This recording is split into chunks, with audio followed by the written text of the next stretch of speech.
ভাগ করে দেওয়ার আসলে কিছু নাই, কারণ এই সময়টা সেই কথা বলে না। কারণ আমরা একটা বিপ্লবের মধ্য দিয়ে আসছি, আমরা দেশের নানা রকম পরিবর্তন চাচ্ছি।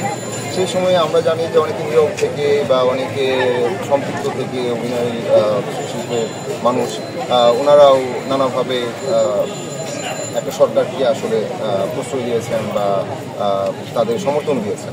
তো সেটা দেওয়া অন্যায় কিছু না, যে যে রাজনীতি করে সে অনুযায়ী করতে পারে। বাট একটা শিল্পী সংগঠনের প্রতিনিধি হিসাবে রাজনৈতিকভাবে ইনভলভ থাকাটা খুব বেশি সমীচীন না, এবং এটা সাংগঠনিকভাবে বা গঠনতন্ত্র অনুযায়ী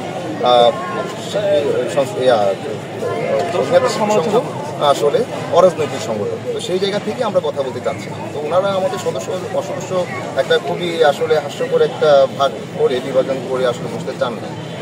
তো তারপর প্রকাশ্যে আমরা 7 তারিখ আসি, যেহেতু ওনারা বসতে চাচ্ছেন।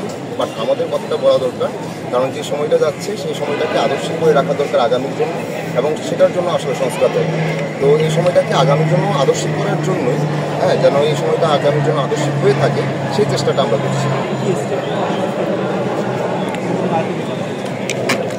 এখন স্টেপটা কী হবে এটা আমরা আজকে আবার সবাই এক করবো, এক করে আমরা কথা বলতে চাই। এটা তো আমাদের আসলে একজন বা দুজন বা তিনজনের বক্তব্য, এটা সকলের বক্তব্য। তো স্টেটমেন্ট যেটা সবাই মনে করে সেটাই হবে। তো সেক্ষেত্রে আসলে আমাদের এই আলোচনার পরে এটা বোঝা যাবে। কিন্তু আমাদের আলটিমেটাম যেটা ছিল যে সাধারণ মানুষের কাছে এবং সাধারণ অভিনয় শিল্পীর কাছে, যারা পেশাদার অভিনয় শিল্পী, তাদের কাছে আপনারা ক্ষমা প্রার্থনা করেন এবং আপনাদের এটা ভুল হয়েছে এটা স্বীকার করেন। কারণ এই দায়টা আপনাদের স্বীকার করা উচিত, খুবই উচিত, এবং আমরা দায়মুক্ত হতে চাই। কারণ আপনারা যে বিষয়গুলোতে নীরব ছিলেন বা নীরব থেকে সমর্থন দিয়েছেন, সেটা আসলে সাধারণ মানুষের পক্ষে ছিল।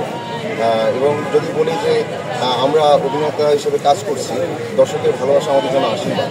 যে মানুষরা আমাদের ভালোবাসেন, যাদের ভালোবাসা এবং যাদের সমর্থনে আমরা এগিয়ে যাচ্ছি, তাদের সাথে এটা এক ধরনের অন্যায়, তাদের সাথে একটা অন্যায় এটা। তো সেই জায়গা থেকে আমাদের কথা বলবো, খুবই বেসিক জায়গা থেকে।